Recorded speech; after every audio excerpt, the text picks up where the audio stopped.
Doctor చెప్పాడే, అమెరికాలో ఇల్లు కొనుక్కుంటే అయిపోతుంది కదా, ఇక్కడ 10% ఎందుకు ఇవ్వాలి? కారే రాజులు రాజ్యములు గలగవే, వారేరి సిరిమూట కట్టుకొని పోవంజాలిరే, పేరైనను గలదే దది ప్రముఖులను మరచిరే ఇక్కాలమున్ భార్గవ అంటాడు భాగవతంలో పోతనామాత్యుడు. బలిచక్రవర్తి చెప్తాడు ఈ మాట. అరే, మనం వచ్చేటప్పుడు ఏమున్నది? మనం పొరపాటు అకస్మాత్తుగా చేస్తే దింపుడు గల్లం కాడ పెట్టి ఏడ్చుకుంటే దగ్గరికి వచ్చి ఉన్న తాళపు చేతులు గుంజుకొని క్లియర్ సర్టిఫికేట్ ఇచ్చి గోవింద అంటారు. వీడు ఏం తీసుకపోతలేడు. కాబట్టి నీ ఉన్నప్పుడే ఈ దేశం కొరకు రుణం తీర్చుకో. ఎవరో చెప్పారు మంచి మాట. దానం ఇచ్చిన వాడు మిడిసిపడొద్దు, దానమిచ్చి అవకాశం కల్పించిన వాళ్ళు మీకంతా కృతజ్ఞత చెప్పాలి. మీరు ఇప్పుడు వీళ్ళు 50,000, 12,000, లక్షలు వీళ్ళు లేకుంటే మీరు ఎవరికి ఇచ్చేది? ఎవడైనా ఉగాది నాడు దావత్ చేస్తే ఎవడొస్తాడని మీ ఇంటికి? వాడింటనే పండుగ ఉన్నది. కాబట్టి ఇటువంటి వాళ్ళు ఉన్నారు. కాబట్టి గాంధీ గారు చెప్తారు, దానం ఇచ్చే అవకాశం కల్పించినందుకు నేను కృతజ్ఞత చెప్తున్నాను అంటాడు. కాబట్టి మాధవార్పితముగా మనని మానవు సిరి వనదుర్గ చంద్రికా వైభవంబు అంటాడు భాగవతంలో.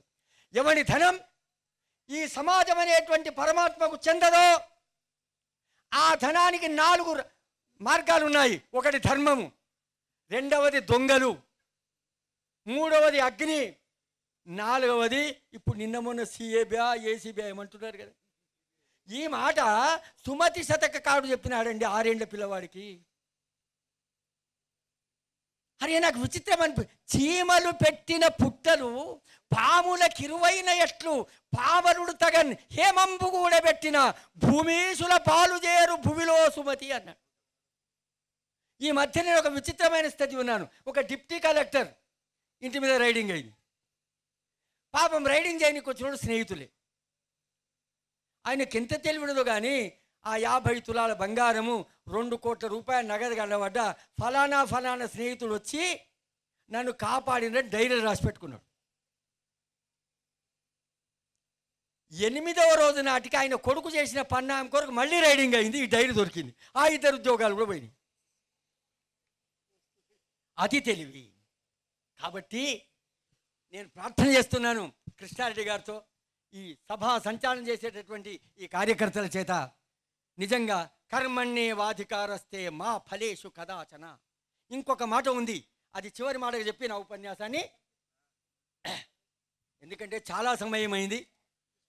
ఎందుకంటే భగవద్గీత మనందరికీ కాదు, ప్రపంచంలో ఉండేటటువంటి ప్రతి మానవునికి పనికిచ్చే గ్రంథం ఏదైనా ఉందంటే అది భగవద్గీత. అది కమ్యూనిజం, సోషలిజం, సెక్యులరిజం. ఆ భగవద్గీతలో ఒక మాట ఉంది, అర్జునుడు నేను యుద్ధం చేయను అన్నాడు. మీకు అందరికీ తెలుసు. చెయ్యి తప్పకుండా అన్నాడు.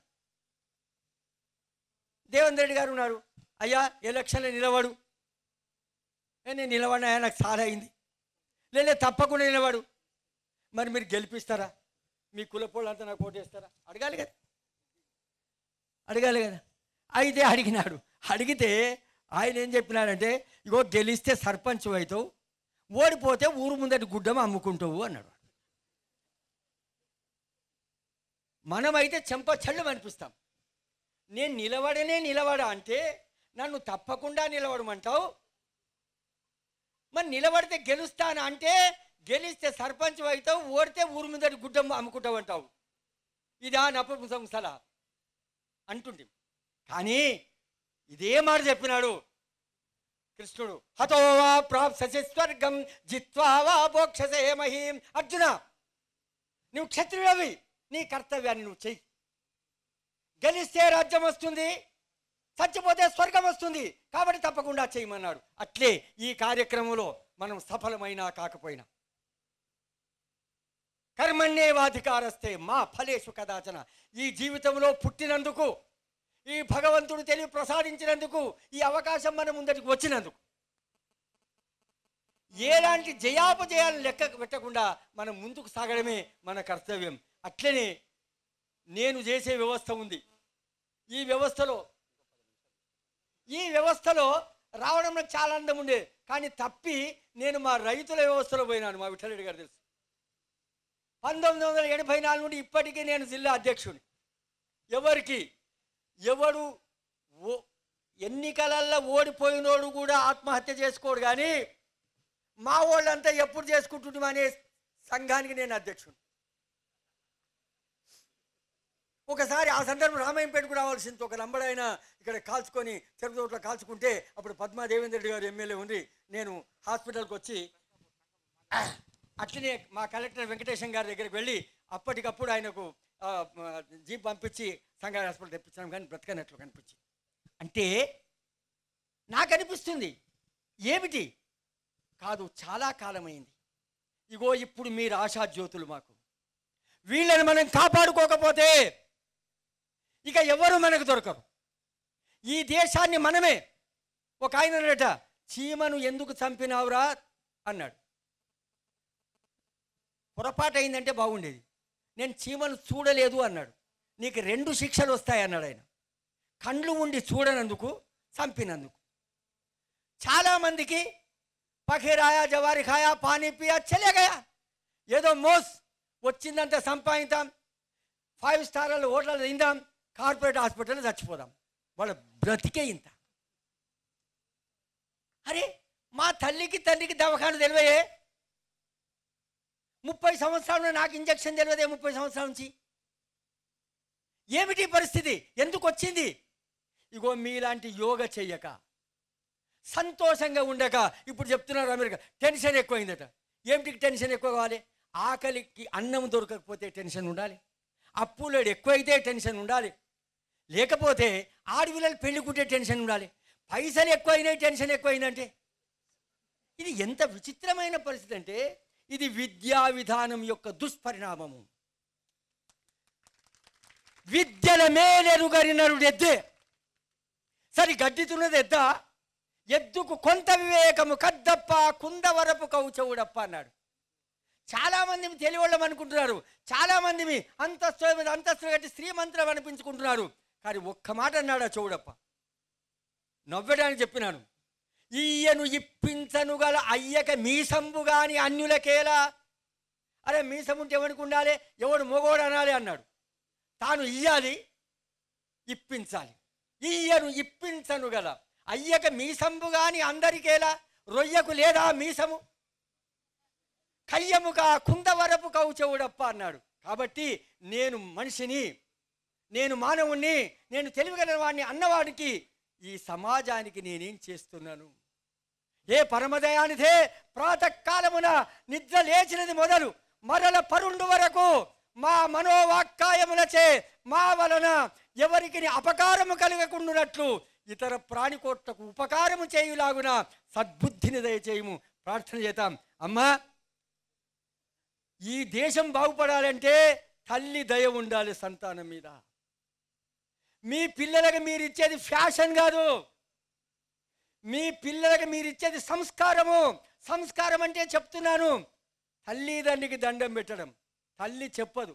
చాలామంది స్కూళ్ళకి పిల్లల్ని తయారు చేస్తే టై కట్టుకున్నావా, టీ తాగినవా, టిఫిన్ పెట్టుకున్నావా, సాక్స్ వేసుకున్నావా, పోయేటప్పుడు మీ అయ్య కాళ్ళు మొక్కినవా అంటే అంత తొట్టు.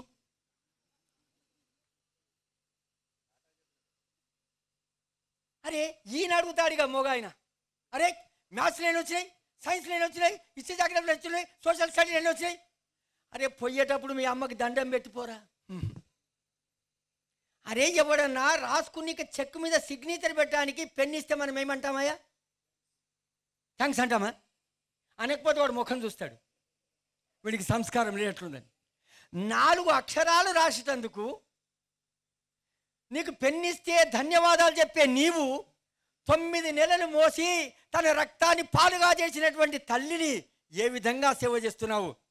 जिनको माँ बाप में भगवान नहीं दिखेगा उनको सारी दुनिया में कहीं नहीं दिखेगा.